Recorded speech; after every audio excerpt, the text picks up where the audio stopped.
और इसी वजह से मैंने आप लोगों को कहा था, क्योंकि आज हमने वो डिस्कस कर रही थी तो कुछ ना कुछ अंडरस्टैंडिंग होती है तो हमारी जो है वो जो डिस्कशन होती है वो ज़्यादा कंस्ट्रक्टिव होती है, ठीक है।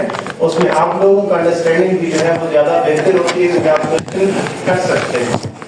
इस तरीके से तो वन वे होता है कि मैं डिलीवर कर रहा हूँ और आप जो है कुछ चीज़ें समझ आ रही है, कुछ नहीं समझ आ रही, तो नेक्स्ट करके तो हम आगे जा रहे हैं, ऐसे ही है। तो इसीलिए कहता हूँ कि कुछ ना कुछ बेसिक अंडरस्टैंडिंग होनी चाहिए, तभी आप क्वेश्चन करने के काबिल होंगे, तभी हम डिबेट कर पाएंगे।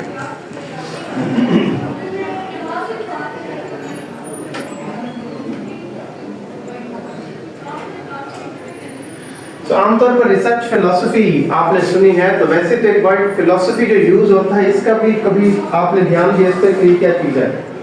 What is philosophy? वो कहते हैं तुम्हारी फिलॉसफी, फलां की फिलॉसफी, ये कहते हैं ना सर? जी सर। जी sir. What is the philosophy? Sir school of thoughts. School of thoughts.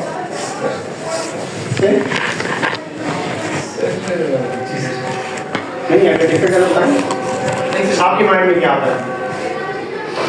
Philosophy is school of thought ही यार। एग्जैक्टली। और वो जो स्कूल ऑफ थॉट है वो कैसे जनरेट होता है या डेवलप होता है?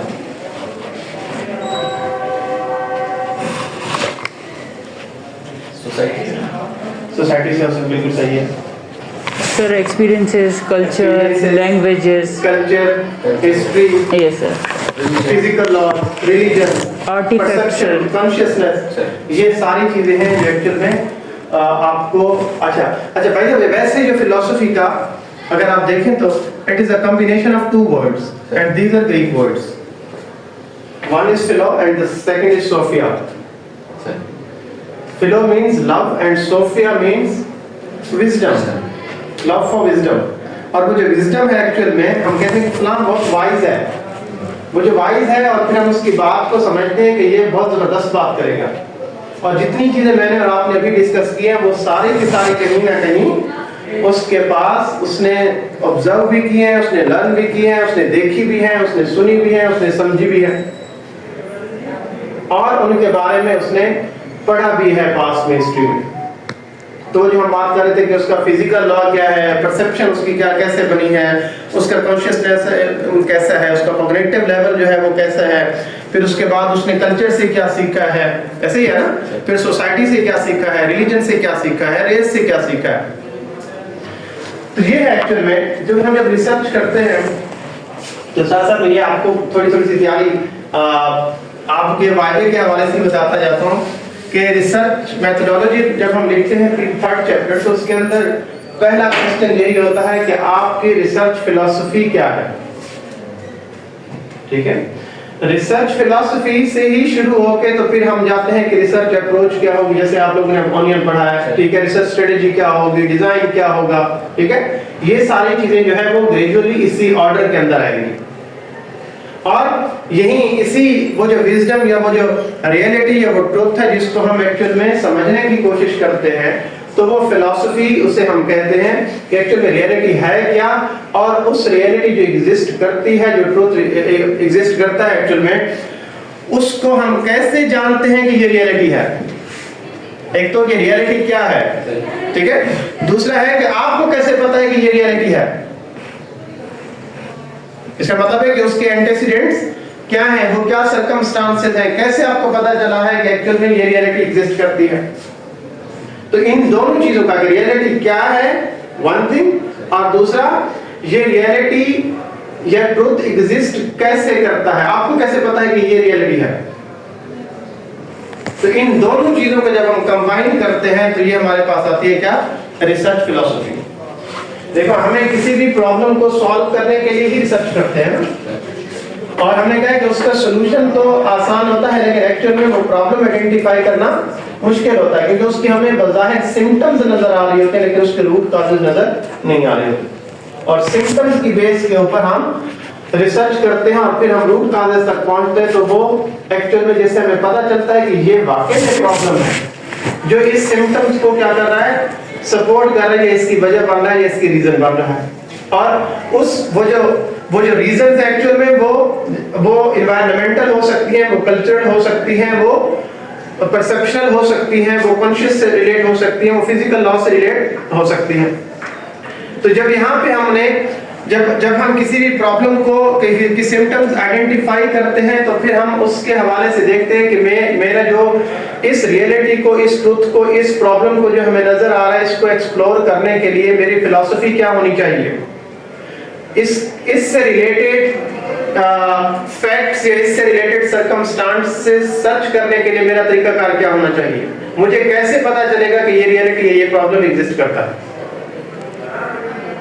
तो इसके अंदर वन थिंग तो एग्जैक्टली वो चीज है, वो एग्जिस्टेंस उसकी है या उसकी बीइंग है, और दूसरी तरफ है कि उस बीइंग का या उसकी एग्जिस्टेंस का हम ये मुताला करते हैं कि ये कैसे एग्जिस्ट करती है, जब आपको पता है कि ये एग्जिस्ट करती है। जैसे आम एग्जांपल है, ये देखें आपके सामने है, ये जो इस्लामाबाद में है सेंटोरस मॉल। आप सबको ये पता है, लेकिन कैसे पता है कि ये सेंटोरस मॉल है? ये रियलिटी एग्जिस्ट करती है कि सेंटोरस मॉल इस्लामाबाद में बना हुआ, लेकिन आपको कैसे पता है कि ये सेंटोरस मॉल एक्चुअल में एग्जिस्ट करता है? या तो आपने कभी विजिट किया है, या आपने कभी पिक्चर्स में देखा है, या आपने सोशल मीडिया पे किसी या किसी से सुना है। इसका मतलब है कि ये जो हमने उसकी रियलिटी को समझने की अंडरस्टैंडिंग कि हमें कैसे पता है कि ये वाकई रियल में एग्जिस्ट करता है, तो हमें ये इंफॉर्मेशन कहां से आई, कैसे पता चलेगा कि ये वाकई एग्जिस्ट करता है? तो उन चीजों को जांचने का नाम जो है वो इन दोनों के साथ हम ऐड करेंगे कि रियलिटी है क्या, और अब अगर आप समझते हैं कि ये रियलिटी है तो ये कैसे रियलिटी है, तो इसको हम कहते हैं कि ये क्या है ना, फिलॉसफी है। ये क्या है? फिलॉसफी है। और इस फिलॉसफी की कुछ अजम्पशंस है। अगर हम देखें यहाँ पे, ये है रिसर्च फिलॉसफी की definition. Research philosophy believe about the way in which data about a phenomena should be gathered, analyzed and used. Believe कि वो चीज एग्जिस्ट करती है, रियलिटी है, एग्जिस्टेंस है उसकी या नहीं है। दूसरी बात क्या है कि अब उसके हवाले से ये जानने की कोशिश करते हैं कि ये बिलीफ सही है या गलत है, ठीक है, वो कंक्रीट है या नहीं है। और फिर जब हमारे पास वो आ जाता है तो फिर हम एक्चुअल में उसको रिजॉल्व करने की, उस फिनोमेना को जो है वो सॉल्व करने की कोशिश करते हैं। हम उसको एक्चुअल में रिलेट करने की जरूरत इसलिए क्योंकि हम बिजनेस रिसर्च पढ़ रहे हैं वैसे तो बिजनेस सेटिंग के अंदर जो प्रॉब्लम है एक्चुअल में, उसके बारे में पहले क्या आप जानते हैं? अगर आप जानते हैं तो फिर उसको अब ज्यादा लोगों से ओपिनियन लेने की कोशिश। एक होता है कि रियलिटी को, एक होता है जिसे हम कहते हैं कि जनरल प्रिंसिपल है, यूनिवर्सल ट्रूथ है, ठीक है, जिसको सब लोग जानते हैं। जिस तरह फिजिकल लॉज होते हैं, जिस तरह न्यूटन का लॉ है, लॉ ऑफ ग्रेविटी है। अब ये क्या है? इसका मतलब है कि अब ये यूनिवर्सल है, सब लोगों का इसके ऊपर बिलीफ है। और इसके पीछे क्या है? इसके पीछे जो है वो ऑब्जर्वेशन होगी, डाटा होगा, कोई साइंटिफिक रीजनिंग होगी, ऐसे नहीं है, ठीक है। और इसी तरीके से उस बिलीफ के ऊपर हम फर्दर एक्सप्लोर करना चाहते हैं तो हम क्या करेंगे? और लोगों से ओपिनियन लेंगे।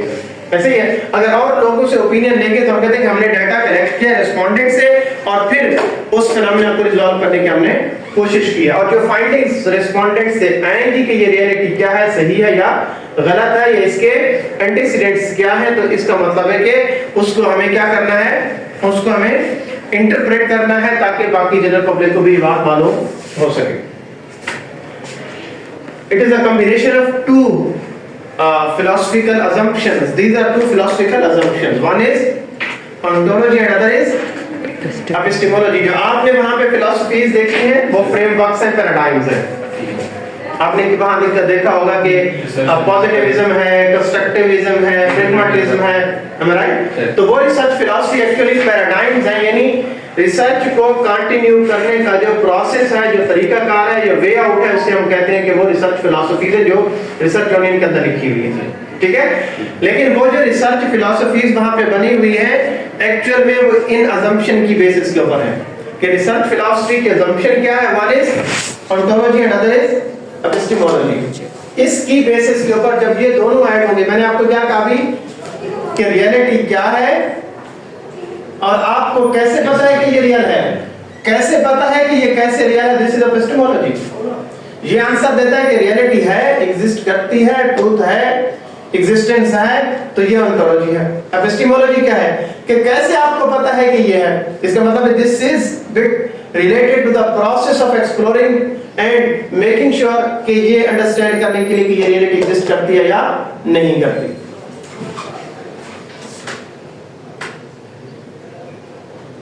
अगर आप देखें अच्छा ये जितने भी वर्ड्स हैं ये मेजरली जो है वो ग्रीक वर्ड्स हैं, यू नो। सो ऑन्टो है या लॉगी है, इसका दोस्त आपको पता है लॉगी किसको कहते हैं? स्टडी को, और ऑन्टो का मतलब है बीइंग, एग्जिस्टेंस, रियलिटी या ट्रुथ को, कि ट्रुथ के ऊपर स्टडी, बिलीफ के ऊपर स्टडी, रियलिटी की या किसी चीज की एग्जिस्टेंस के ऊपर। The philosophical study of what is the problem and what are the possible solution to that problem. इसका मतलब है कि रियलिटी एग्जिस्ट करती है, ये बात तो है क्वेश्चन के what is the reality, what is the truth. वो जो हमने बात की है कि वाकई में वो जो है वो जो टावर है या मॉल जो है वो एग्जिस्ट करता है या नहीं करता, ठीक है। अब आता है कि इट एड्रेसेस 3 क्वेश्चंस। पहला क्या है? What shapes the reality. अब रियलिटी वो जो हमने कहा है कि वो एग्जिस्ट करती है, तो कैसे पता चला आपको? उसके मैंने आपको कहा कि आपने खुद उसको देखा, आपकी अपनी जाती ऑब्जर्वेशन थी, आपने किसी दोस्त से सुना, आपने उसे राइटिंग में या पिक्चर्स या इमेजेस के अंदर देखा, और ये है एक्चुअली कि वो चीजें जो उस रियलिटी को की एग्जिस्टेंस को सपोर्ट करती हैं कि ये वाकई में रियल है या नहीं है। और तीसरा क्वेश्चन क्या है कि what is the relationship between each component.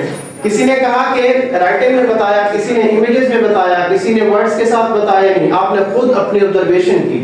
अब इनका आपस में ताल्लुक है, आपकी ओपिनियन डिफरेंट होगी, इनकी ओपिनियन डिफरेंट होगी, मेरी ओपिनियन डिफरेंट होगी, और हर इंफॉर्मेशन को या हर जो इससे रिलेटेड जो है वो हमारे पास डिफरेंट फैक्टर्स हैं, जो अभी मैंने आपको कहा था कि वो कल्चरल भी हो सकते हैं, वो कॉन्शियस बेस के ऊपर भी हो सकते हैं, तो उनकी बेसिस के ऊपर एक दूसरे से वो डिफरेंट होंगे।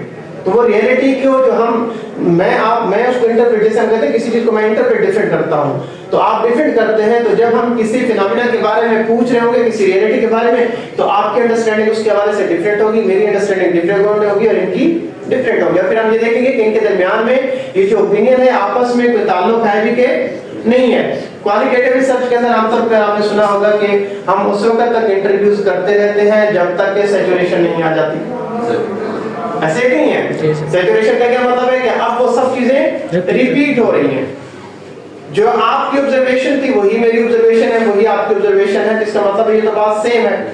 लेकिन अगर कोई इससे बियॉन्ड हो, यानी कोई बिल्कुल डिफरेंट पॉइंट ऑफ व्यू हमें देता है, तो हम ये कहते हैं कि ये थ्योरेटिकल एक्सटेंशन है। क्या है? उस फिनोमेना की थ्योरेटिकल एक्सटेंशन है जो पहले 3 लोगों को मालूम नहीं थी, लेकिन एक और मिस से वो आके बताएगी तो वो डिफरेंट एक्सटेंशन है, वो नई चीज हमें बता रही है। इसका मतलब है कि वो थ्योरी की शक्ल बन जाती है। हाँ, थ्योरी यही है ना। और फिर हम उसको क्या करते हैं, जनरलाइज करते हैं, और फिर उसको बड़े पैमाने के ऊपर चेक करते हैं कि अगर एक मिस ने, हम 4 में से अगर एक मिस ने ये बात की है, इनके ऑब्जर्वेशन, इनके अंडरस्टैंडिंग, जिस रियलिटी, इस फिनोमेना, इस एग्जिस्टेंस के हवाले से ये है, तो इस रियलिटी को हम फिर फर्दर टेस्ट करने के लिए हम सोसाइटी के बाकी लोगों के साथ इंटरेक्ट करेंगे और कंफर्म करेंगे कि ये जो बात कह रही है ये किसी हद तक ठीक है या नहीं। और जब इसको लार्ज स्केल के ऊपर टेस्ट करेंगे तो फिर हम कहेंगे कि ये अब यूनिवर्सल ट्रूथ हो गया, अब लोगों के लिए जो है वो एक जनरल रूल बन गया है, अब लोग जो है वो उसको फॉलो करते हैं। वो जैसे मैंने आपको लास्ट टाइम एजेंसी प्रॉब्लम की, एजेंसी थ्योरी की जो है एग्जांपल दी थी। So there are many beliefs of ontology। पहला क्या है कि there is only one reality, universal truth है, सबने कहा कि ये एक ही बात है, ठीक है। There are multiple realities। इस ट्रूथ के बारे में, इस रियलिटी के बारे में हर एक की अंडरस्टैंडिंग क्या है, डिफरेंट है, ठीक है। मल्टीपल ओपिनियन है, मल्टीपल अंडरस्टैंडिंग है, मल्टीपल सर्कमस्टांसेस है। कोई कल्चर की बेस पे देख रहा है, कोई रेस की बेस पे देख रहा है, कोई रिलीजन की बेस के ऊपर उसको अंडरस्टैंड कर रहा है, कोई अपनी जो है वो कॉग्निटिव एबिलिटीज की बेसिस के ऊपर कर रहा है, कोई फिजिकल लॉ की बेसिस के ऊपर कर रहा है। तो ये डिफरेंट वो फैक्टर्स या एस्पेक्ट्स हैं जिनकी बेसिस के ऊपर अब ये मल्टीपल रियलिटीज नजर आ रही हैं। एंड देयर आर वन और मे बी मैनी रियलिटीज। और ये भी हो सकता है कि एक या एक ही टाइम में ज्यादा रियलिटी यानी जो ओपिनियन है या एक्सपीरियंसेस है या ऑब्जर्वेशन है। तो यहाँ पर हम इनको जब कंबाइन करेंगे आगे, तो अब हमें ये समझने के लिए कि there is only one reality, इसका आंसर देखने के लिए कि ये वाकई यूनिवर्सल ट्रुथ है, सब लोगों को इस बात का मालूम है, सब लोग इस बात से उनका कंसेंसस है, सबकी इस बात के ऊपर अंडरस्टैंडिंग है, जिसे हम कहते हैं कि ये क्या है, सिंगुलैरिटी है। सबकी ओपिनियन क्या है, सेम है। सबको ये पता चलता है कि जो ट्रुथ एग्जिस्ट करता है ये सही है, इसके अंडरस्टैंडिंग जो है वो सब लोगों की एक जैसी है। लेकिन अब ये समझने के लिए कि ये ट्रुथ और रियलिटी या एग्जिस्टेंस है तो सही किसी ऑब्जेक्ट की या सब्जेक्ट की, लेकिन इसके पीछे इसको शेप देने में, इसको बनाने में, इसके पीछे क्या जो है वो फैक्टर्स जो है वो रोल प्ले कर रहे हैं। तो वो कौन से फैक्टर्स हैं, तो वो हम देखेंगे थ्रू एपिस्टेमोलॉजी।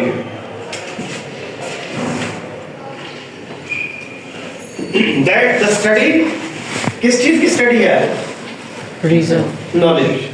वो जो ट्रुथ हम समझ रहे हैं कि ये एग्जिस्ट कोई चीज करती है, हमने कहा ये टॉवर एग्जिस्ट करता है, लेकिन अब हम इससे रिलेटेड क्या इकट्ठा करेंगे, डाटा इकट्ठा करेंगे कि ये वाकई जो टॉवर है ये एग्जिस्ट करता है या नहीं करता, और फिर ये कैसे बना है, क्यों बना है, इसकी एग्जिस्टेंस क्या है, क्यों बनाया गया, इस लोकेशन पे क्यों बनाया गया है। So epistemology again it is a Greek word, ठीक है, एपिस्टेमोलॉजी, और इन दोनों का मतलब है जो एपिस्टियस का मतलब होता है नॉलेज को कहते हैं, और logy again study of knowledge.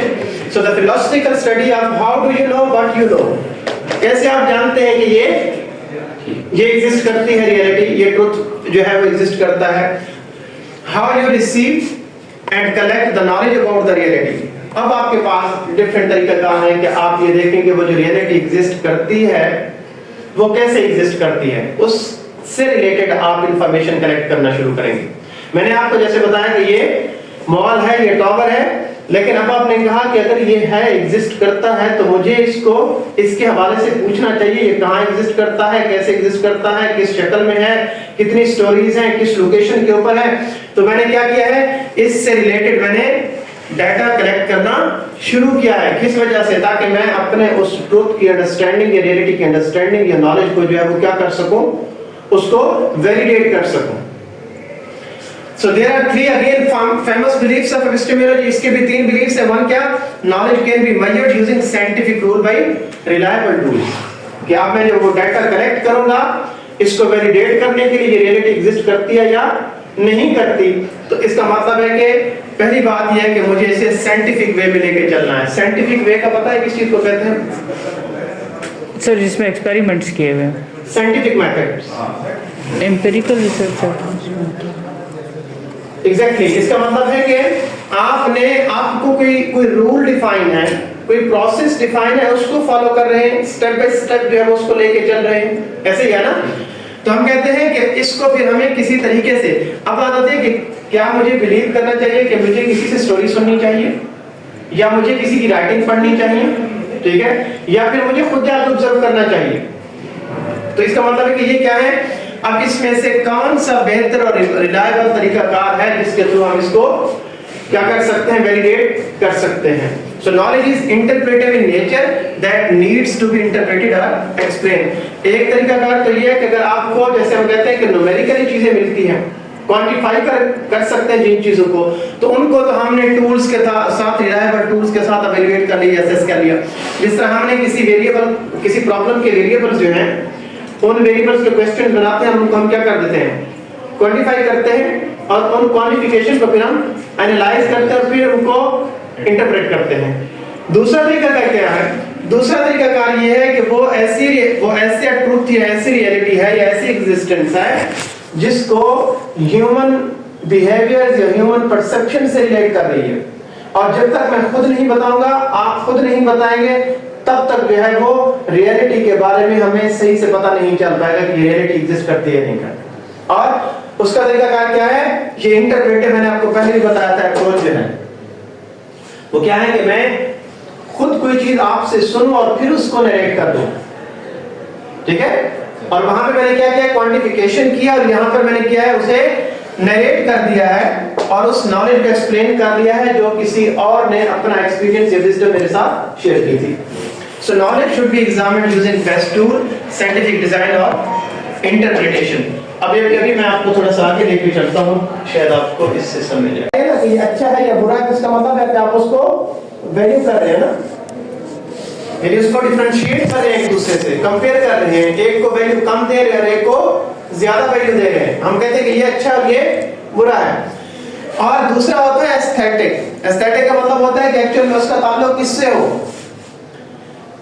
Love को देख लें, आर्ट को देख लें, ब्यूटी को देख लें, ये सारी चीजें क्या कहलाती है, एस्थेटिक है। हम कहते हैं कि फलान जो है वो ब्यूटीफुल है, फलान जो है वो अगली है। हमने क्या किया है, हमने दो डोमेन डिसाइड कर रखी है और हम एज अ ह्यूमन अगलीनेस के बारे में किसी का अंडरस्टैंडिंग ये है और दूसरे की ब्यूटी के हवाले से ये है। हो सकता है कि कोई कुछ को कहते हैं कि सारे ह्यूमन बीइंग्स हैं, इसमें कोई डिफरेंस नहीं है, ऐसा कि नहीं है।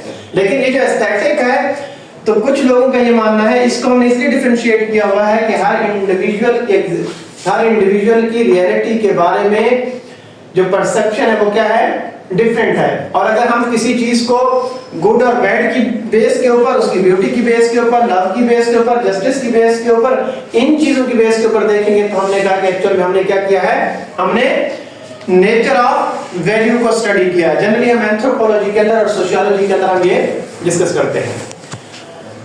एथिक्स, व्हाट इज गुड और बैड इन ह्यूमन एक्शंस, और when we apply the criteria on objects, कि जैसे भी मैंने आपको बताया कि ये खूबसूरत है, ब्यूटीफुल है और ये अगली है।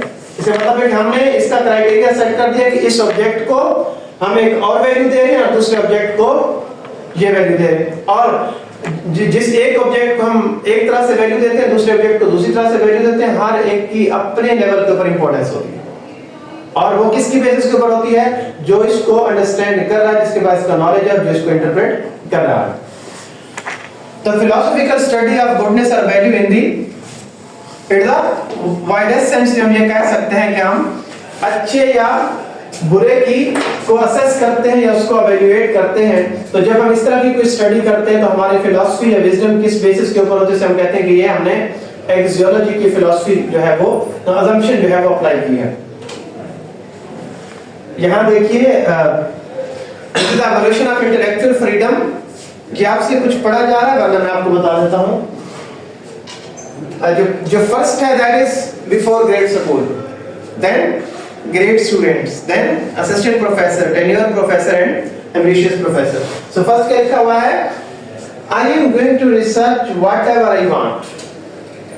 अब इसका इंटेलेक्ट लेवल देखो कि जो मैं चाहूंगा मैं उसके ऊपर रिसर्च कर लूंगा। इसका मतलब है कि इसकी अंडरस्टैंडिंग ये भी नहीं है कि जो मेरा दिल करेगा क्या मेरी उसके लिए एक्सपर्टीज भी होगी, मैं उसको रिसर्च कर भी सकता हूं या नहीं कर सकता।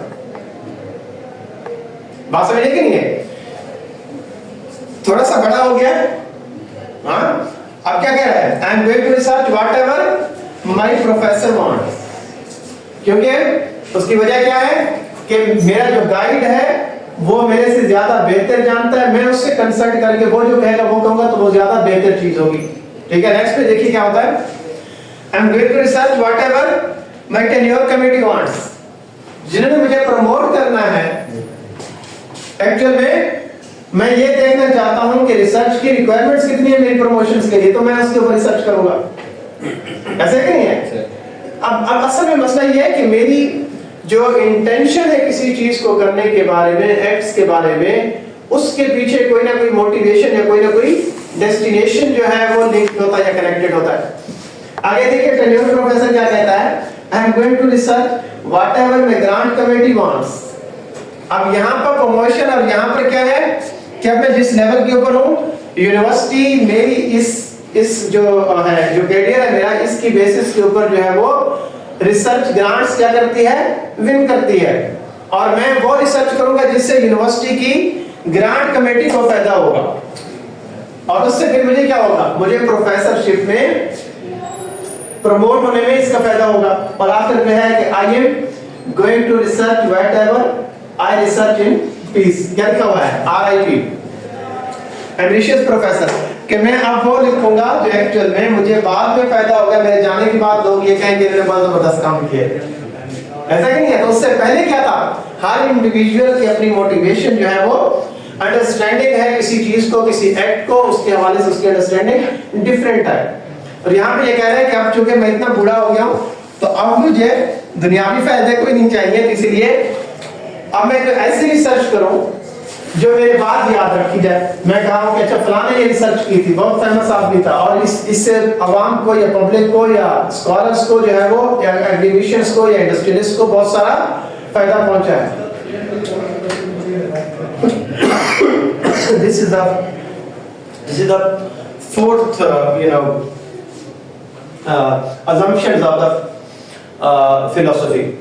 The word methodology comprises two nouns, method and logi, which means the study of knowledge. अब ये study of knowledge, वहाँ पहले भी हमने study of knowledge पढ़ा epistemology के अंदर, epistemology के अंदर भी study of knowledge कहा है ना हमने उसको, ठीक है? और यहाँ पर भी हम कह रहे हैं कि ये क्या है, study of knowledge है, लेकिन इसके अंदर ये है कि हमने कहा कि हम different लोगों से opinion लेंगे किसी भी रियलिटी की एग्जिस्टेंस के बारे में, ये हमने एपिस्टेमोलॉजी के अंदर कहा, ठीक है? ओंटोलॉजी तो कहती है कि ये एग्जिस्ट करती है, रियलिटी है। एपिस्टेमोलॉजी कहती है कि ये कैसे जो है वो एग्जिस्ट करती है। अब कैसे का आंसर करने के लिए मैंने रिस्पोंडेंट से रिस्पांस लेना है कि मेरा तरीकाकार क्या होगा।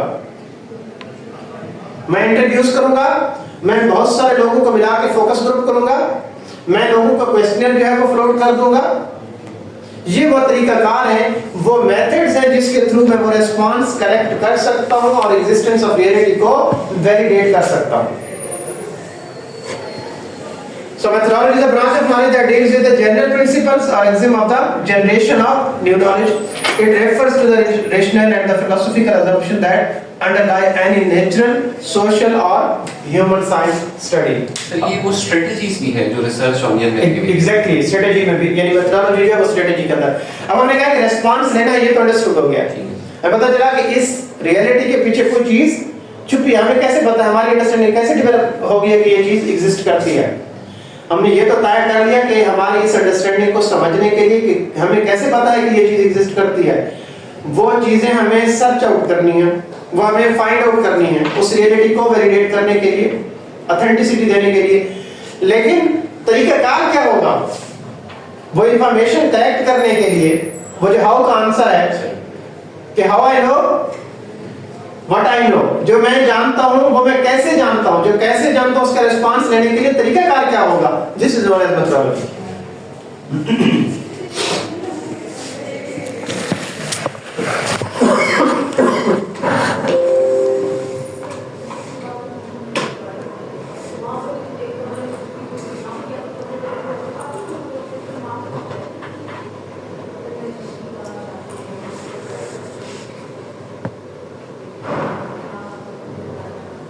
अभी हमने ये डिस्कस किया है, हमने study of knowledge, study of reality, study of value और मेथड्स और प्रोसेस को डिस्कस किया है। इसको फिलहाल छोड़ दें और हम आ जाते हैं इसके ऊपर। जी लाइट में अगर ऑफ कर दूं तो जी सर।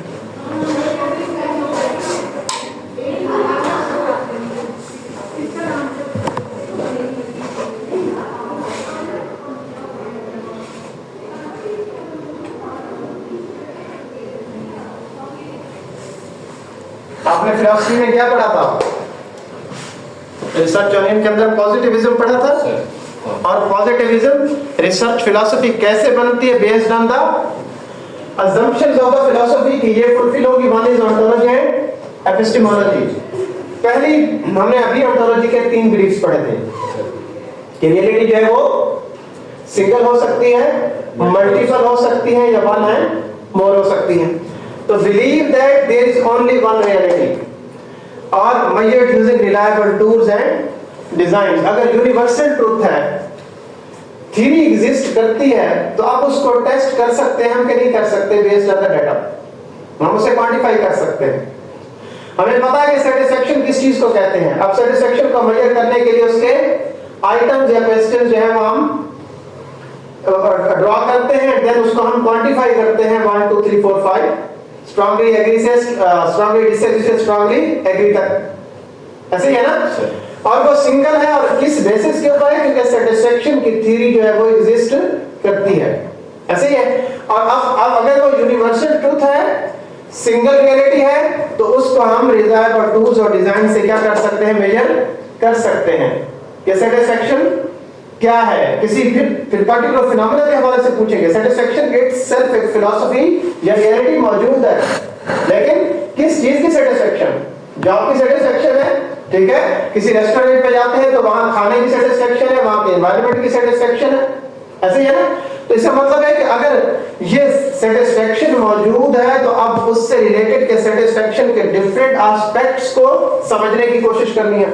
और अगर हम ऐसा करेंगे तो फिर हमने क्या यूज किया, हमने पॉजिटिविज्म अप्रोच यूज किया। क्वालिटेटिव और क्वांटिटेटिव के अंदर डिफरेंस भी यही है कि क्वांटिटेटिव के अंदर हम कहते हैं कि थ्योरी ऑलरेडी मौजूद है, यूनिवर्सल ट्रूथ ऑलरेडी मौजूद है, या जनरली एक्सेप्टेड प्रिंसिपल्स मौजूद है, और उसको हम टेस्ट करते हैं और उसके अंदर ज्यादा से ज्यादा लोगों से रिस्पांस लेने की कोशिश करते हैं कि ये जो रियलिटी है, यूनिवर्सल ट्रूथ है, ये सही है या नहीं है आपकी नजर में। इसको कहते हैं this is a positivism research philosophy. जब आप अपना थीसिस लिख रहे होंगे तो आप बताएंगे कि एक्चुअली मेरी जो रिसर्च है, वो रिसर्च फिलॉसफी है, मेरे प्रॉब्लम के मुताबिक वो पॉजिटिविज्म है या कंस्ट्रक्टिविज्म है या प्रैग्मेटिज्म है, ठीक है। तो पॉजिटिविज्म के लिए क्या है कि थ्योरी ऑलरेडी एग्जिस्ट करती है, उसकी डिफरेंट डायमेंशंस को मुझे पढ़ने की जरूरत है, और उनको मैं क्या करूंगा, उसे ये देखूंगा कि एक्चुअल में ये फैक्टर्स या वेरिएबल जो मैं पढ़ रहा हूं, आपने क्योंकि आपने भी एमफिल किया हुआ है और आपने भी किया हुआ है, तो जब आपने थीसिस लिखा होगा तो उसके अंदर आपको बताया गया होगा कि लिटरेचर के अंदर हम वेरिएबल्स को सपोर्ट करने के लिए अंडरपिनिंग थ्योरी या सपोर्टिव थ्योरीज को भी लिंक करते हैं, पढ़ा होगा ना, या एटलीस्ट डिस्कस किया होगा, या कभी आर्टिकल्स के अंदर पढ़ा हो। तो उसका क्या मतलब होता है? उसका मतलब ये होता है कि भाई जो कंपोनेंट्स जो कंस्ट्रक्ट्स या वेरिएबल मैंने अभी सिलेक्ट किए अपने इस फिनोमेना से रिलेटेड, वो कोई ऐसे हवा में उड़ते हुए नहीं थे और मैंने उन्हें जो है वो अडॉप्ट कर लिया है, बल्कि इनके पीछे क्या है, पूरी स्टोरी या हिस्ट्री या फाउंडेशन मौजूद है जिसको फलां यूनिवर्सल थ्योरी जो है वो सपोर्ट कर रही है। तो तब हम कहते हैं कि ये जो वेरिएबल लिया गया है, ये एक लेमैन ने नहीं लिया गया, ये किसी न किसी फिलॉसफी या फाउंडेशन इसकी पहले से मौजूद है। अब ये वैलिड वेरिएबल है, इसको जो है वो कोई डिनाई नहीं कर सकता कि इसकी एग्जिस्टेंस नहीं होनी चाहिए। पहले ये डिटरमिन करना कि ये कंस्ट्रक्ट है, ये एस्पेक्ट है, ये वेरिएबल है, ठीक है। तो उसके लिए उसकी फाउंडेशन होना जरूरी है। तो उसकी फाउंडेशन क्या है कि सिंगल रियलिटी है, सिंगल रियलिटी यानी इसकी थ्योरी मौजूद है। अब इसको हम क्या करें, हम मल्टीपल हजारों नहीं लाखों लोगों से हम ये रिव्यूज ले सकते हैं। किस तरीके से ले सकते हैं? क्वेश्चन के थ्रू ऑनलाइन सर्वे कर सकते हैं कि नहीं कर सकते, और इसको क्या कर सकते हैं, इस रियलिटी को वैलिडेट कर सकते हैं कि ये रियलिटी ऐसी क्यों है। तो इस अप्रोच को सॉरी रिसर्च फिलॉसफी को क्या नाम देंगे? पॉजिटिविज्म।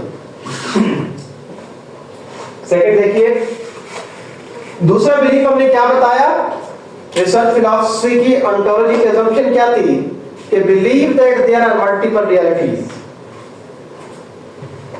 हर इंडिविजुअल उस रियलिटी के बारे में डिफरेंट सोचता है, उसका नॉलेज जो है वो डिफरेंट तरह से लिया गया, उसके बारे में डिफरेंट एस्पेक्ट्स आपको अभी डिस्कस किया हमने। क्या एनवायरनमेंट अफेक्ट कर सकता है, रिलीजन अफेक्ट कर सकता है, परसेप्शन है, कॉग्निशन है, उसके बाद जो है वो जनरल लॉज है।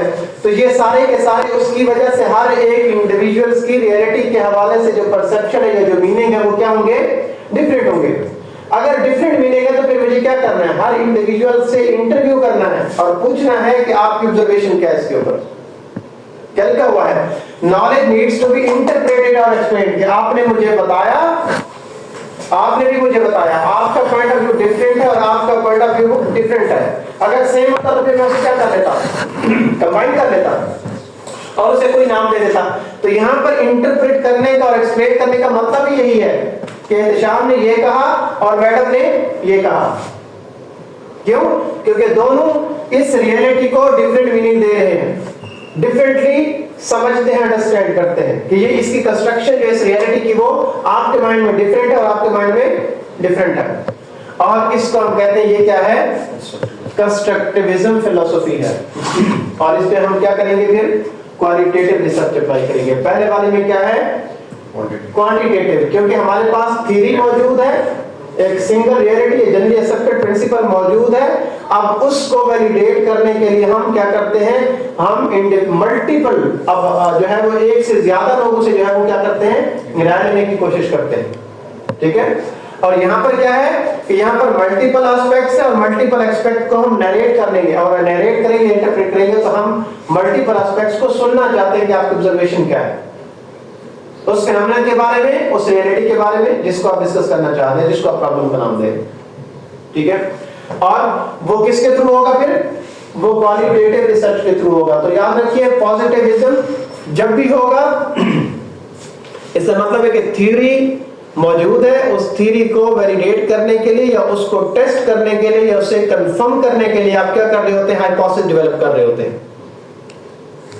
क्या करते हैं, थ्योरी मौजूद है और उस थ्योरी से रिलेटेड लिटरेचर मौजूद है, लोगों की जो है वो ओपिनियन उसके अंदर जो फाइंडिंग्स मौजूद है उसकी बेसिस के ऊपर हम अजम्पशंस या हाइपोथेसिस या मफरूज़े जो है वो तैयार करते हैं और देन उसको टेस्ट करते हैं और फिर उसको इंटरप्रेट करते हैं। यहाँ पे क्या है, यहाँ पे थ्योरी मौजूद नहीं है, आप डिफरेंट ओपिनियन देते हैं, ये डिफरेंट ओपिनियन देते हैं, आपके ओपिनियन को मैं रिकॉर्ड करके नरेट कर देता हूँ। ठीक है, और हर एक की, लेट्स से मैंने 10 लोगों को इंटरव्यू किया है, 10 लोगों के अंदर 10 एस्पेक्ट्स जो है वो डिस्कस हुए किसी प्रॉब्लम के, लेकिन उनमें 7 ऐसे हैं जो सबके लिए कॉमन है।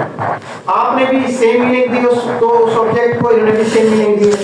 ठीक है, लेकिन 3 लोग ऐसे हैं, 3 एस्पेक्ट ऐसे हैं जो किसी एक इंडिविजुअल ने बताया है। तो क्या मैं उन 3 को इग्नोर कर सकता हूं? मैं ये कह सकता हूं कि इन 7 के ऊपर तो जो है वो तमाम लोग एग्री कर रहे हैं, लेकिन ये 3 ऐसे यूनिक हैं जो फर्स्ट टाइम पता चले हैं, जिनको ये लोग इसके ऊपर एग्री नहीं कर रहे, उनके पास इसकी नॉलेज नहीं है।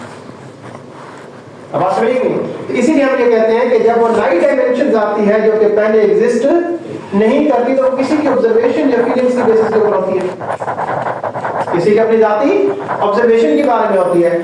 तो इसीलिए हम ये कहते हैं कि जब वो नई ऑब्जर्वेशन आएगी तो उसे हम थ्योरी का नाम देते हैं, जो पहले एग्जिस्ट नहीं करती, और वो क्या है, मल्टीपल रियलिटीज में आती है।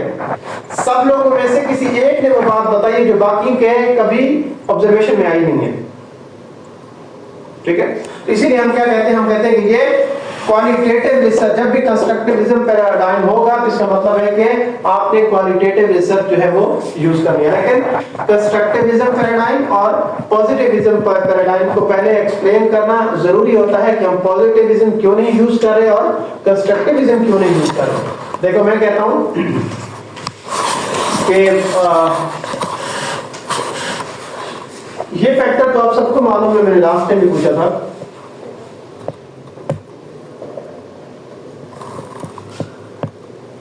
सीपी एज अ होल, और ये तीनों फैक्टर्स क्या करते हैं,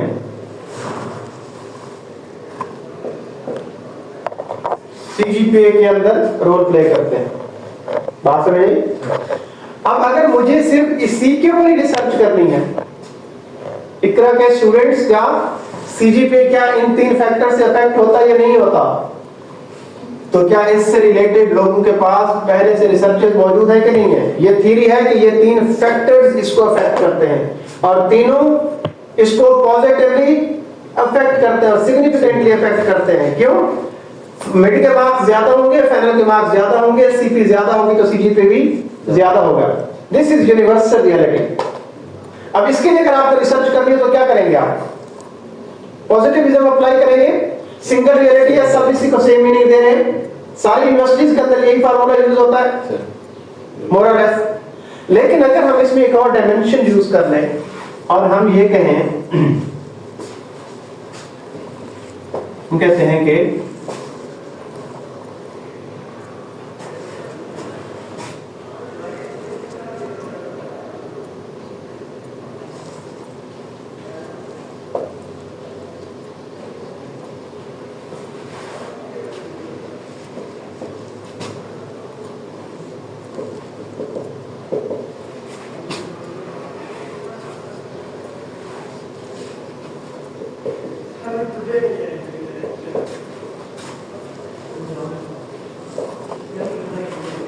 क्या ये यूनिवर्सल है? नहीं है ना। आमतौर पर तो नहीं सुनते कि भाई आमतौर पर तो कुछ लोगों के माने में ये है कि सपोर्ट्स करते हैं तो टाइम वेस्ट करते हैं, ऐसा ही है। मेरी अपनी जाती राय ये है कि इनका जो माइंड है, जो इनकी कॉग्निटिव एबिलिटीज है वो ज्यादा स्ट्रांग होती है, ज्यादा शार्प होती है जब इन एक्टिविटीज के अंदर ये इंगेज होते हैं। और जब ये किसी चीज को फिर पढ़ने लगते हैं तो उस वक्त थोड़े टाइम के अंदर बहुत अच्छा पढ़ लेते हैं, बहुत अच्छा समझ लेते हैं, ऐसा कि नहीं है। अब इस रियलिटी के बारे में इसको समझने के लिए कि ये वाकई अफेक्ट करता है स्टूडेंट्स का स्पोर्ट्स एक्टिविटीज के अंदर इन्वॉल्व होना, सीजीपीए को अफेक्ट करता है, यानी मेरे लिए एक नई चीज है। अब मैं क्या करूंगा, मैं एक ऐसे पर्सन से ऑब्जर्व करने की कोशिश करूंगा कि ये वाकई रियलिटी एग्जिस्ट करती है या नहीं करती। तो मुझे कैसे बंदे से इंफॉर्मेशन चाहिए, क्या स्टूडेंट से पूछना चाहिए या मुझे प्रोफेसर से पूछना चाहिए जो पिछले 35 से 40 साल से पढ़ा रहा है? सर दोनों से पूछे जाए तो मोस्ट जो appropriate person that is a professor, क्योंकि उसके पास थाउजेंड ऑफ स्टूडेंट्स पढ़ चुके हैं उसके ऑब्जर्वेशन के सामने। बहुत सारे ऐसे स्टूडेंट भी अच्छा लेट्स से वो जो प्रोफेसर है वो कहीं स्पोर्ट्स जो डिपार्टमेंट है उसको भी डील करता है या उसका भी इंचार्ज है और साथ में प्रोफेसर भी है। तो बहुत सारे स्टूडेंट्स का जो है वो उसे पता होगा कि अच्छा ये स्पोर्ट्स में बड़ा अच्छा है और यहाँ इसकी जो परफॉर्मेंस है वो भी बहुत अच्छी है। तो अब उसकी ऑब्जर्वेशन होगी कि अच्छा जो स्टूडेंट स्पोर्ट्स में था क्या वो सीजीपीए भी उसका अच्छा था या उसकी एजुकेशनल परफॉर्मेंस अदरवाइज अच्छी थी कि नहीं थी। तो अब वो जब ऑब्जर्वेशन अपनी देगा तो वो बताएगा कि यस। तो फिर अच्छा आप भी प्रोफेसर हैं, आप भी प्रोफेसर हैं, एक और भी प्रोफेसर है, तीनों की राय हो सकता है सेम और हो सकता है डिफरेंट हो। तो यहाँ पर क्या है कि ये यहाँ पे जब आप लोगों की ओपिनियन आ जाएगी वो किस में आएगी, 3 में से 2 ने कहा कि यस ये मैटर करती है और इफेक्टिव है।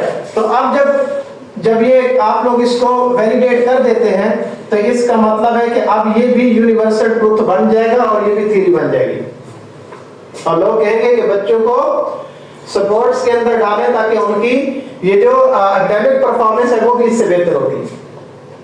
अब क्या होगा, अब कितने लोगों से मैंने इंटरव्यू किए, 3 लोगों से पूछा। अब मैंने एक वेन्यू ओपन कर दिया है फॉर द जनरल पब्लिक। अब हम क्या करेंगे अब हम इसको क्वांटिफाई कर सकते हैं। कैसे क्वांटिफाई कर सकते हैं, इसको वैलिडेट कर सकते हैं। अब हम यहाँ पे तीसरे की जगह पे चौथा वेरिएबल लिखते हैं सपोर्ट्स एक्टिविटीज, ऐसे वेरिएबल बना देते हैं। और CGPA is a dependent variable और ये 3-4 जो है वो क्या है इंडिपेंडेंट वेरिएबल्स है। इसकी फाउंडेशन मौजूद है कि नहीं है, इन 3 लोगों ने अपने पर्सनल एक्सपीरियंसेस जो है वो शेयर किए हैं और वो डिफरेंट है जो कि यहाँ पर पहले मौजूद नहीं थे। अब हमने यही वाला जो सर्वे है 1000 स्टूडेंट्स पूरे पाकिस्तान के अंदर प्लॉट कर दिया है। अगर मेजॉरिटी ऑफ द स्टूडेंट्स ये मेजॉरिटी ऑफ प्रोफेसर ये कहें कि यस ये मैटर करता है उनके सीजीपीए को, तो फिर हम क्या कहेंगे कि ये थ्योरी क्या है, ये रियलिटी क्या है, सही है। अब ये रियलिटी हमने बनाई है, एक्सप्लोर की है, और एक्सप्लोर किसके थ्रू किया है, कंस्ट्रक्टिविज्म, क्योंकि इंडिविजुअल्स के जो उस रियलिटी के बारे में ओपिनियंस है, अंडरस्टैंडिंग है, नॉलेज है, वो डिफरेंट है।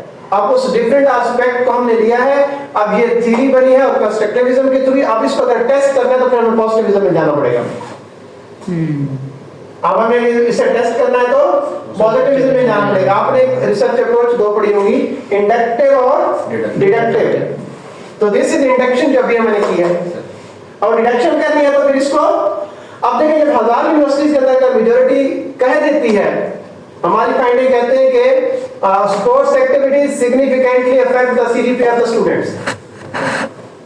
इसका मतलब क्या हुआ, इसका मतलब हुआ कि हमने इंडक्शन जो यहां से की थी अब इसको हम इसका हिस्सा बना रहे हैं, यानी थ्योरी को टेस्ट कर रहे हैं, कंफर्म कर रहे हैं। हमने हाइपोथेसिस बनाया है कि स्पोर्ट्स एक्टिविटीज जो है वो इन 3 लोगों ने ये जो नया आइडिया दिया है, हम इसको अब अजम्पशन बनाएंगे और इस अजम्पशन को टेस्ट करेंगे, जिसका मतलब हमने थ्योरी को टेस्ट किया है। और थ्योरी को टेस्ट करना ही डिडक्टिव अप्रोच कराती है, हाइपोथेसिस डेवलपमेंट है। यहाँ पे ऑब्जर्वेशन की बेस के ऊपर है। मैंने कहा कि वो प्रोफेसर स्पोर्ट्स एक्टिविटीज के अंदर भी इंगेज है और वो टीचिंग में भी उतना इंगेज है। और उसकी ऑब्जर्वेशन एक आम टीचर से, एक आम स्टूडेंट से ज्यादा बेहतर होगी। और आमतौर पर जब हम क्वालिटेटिव रिसर्च करते हैं तो हम एक आम आदमी से नहीं पूछते, उस कंसर्न से पूछते हैं जो एक्चुअल में नॉलेजेबल है, जिसके पास उस पर्टिकुलर एस्पेक्ट की विजडम मौजूद है। अगर मुझे फाइनेंस और वो फाइनेंस के हवाले से किसी डिपार्टमेंटल लेवल की चीजें जाननी है तो मुझे तो समझिए थ्योरेटिकल नॉलेज तो मेरे पास है, बुक्स का नॉलेज तो मेरे पास है, लेकिन प्रैक्टिकली क्या हो रहा है डिपार्टमेंट में वो आपको पता है, मुझे नहीं पता। तो इंटरव्यूअर यही तो कहते हैं कि रिसर्चर को जो है वो इंडिपेंडेंट भी होना चाहिए और रिसर्चर को इस काबिल होना चाहिए कि वो रिसर्च कंडक्ट कर सके और ये सोच सके कि मुझे इंटरव्यू उसे इंटरव्यू रिसर्चर को मेरे से करना है या आपको करना है, मुझे प्रैक्टिकल एस्पेक्ट समझना है या मुझे थ्योरेटिकल एस्पेक्ट समझना है। अगर थ्योरेटिकल समझना है तो फिर मेरे पास आएगा, अगर प्रैक्टिकल एस्पेक्ट समझना है तो आपके पास आएगा। तो ये थी एक्चुअल में कंस्ट्रक्टिविज्म। और तीसरा है हमारे पास प्रैग्मेटिज्म। इसमें क्या लिखा हुआ है भाई? Believe that reality can be one and many. ऐसे समझिए ओंटोलॉजी के वही तीन जो हमने पहले क्या पढ़ी थी, बिलीफ्स पढ़े थे, वही तीन बिलीफ्स हैं, ऐसे ही है ना। और it can be measured and interpreted, इसे मेजर भी कर सकते हैं और इंटरप्रेट भी कर सकते हैं। वो जो हम मिक्स मेथड रिसर्च जिसको कहते हैं, it comes under the philosophy of pragmatism.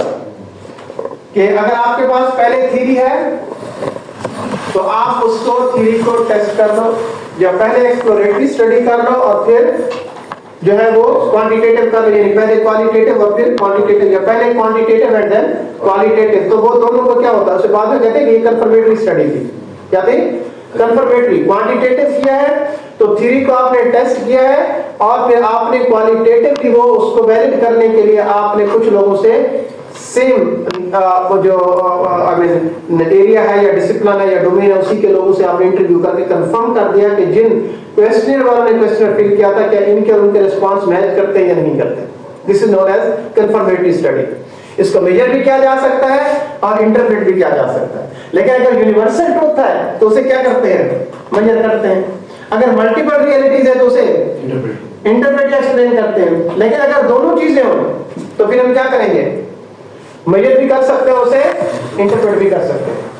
So this is these are the research philosophies जिनकी बेसिस के ऊपर आगे वो जो रिसर्च डिजाइंस हैं, रिसर्च अप्रोचेस हैं, क्वालिटेटिव, क्वांटिटेटिव और मिक्स मेथड, तो वो इन्हीं रिसर्च फिलॉसफी की बेस के ऊपर होती है।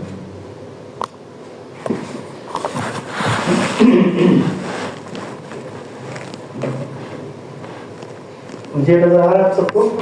जी सर।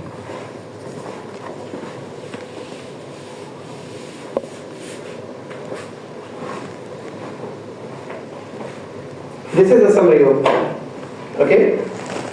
यही पढ़ा हमने, singular reality, multiple reality, singular and multiple. और फिर हमने कहा कि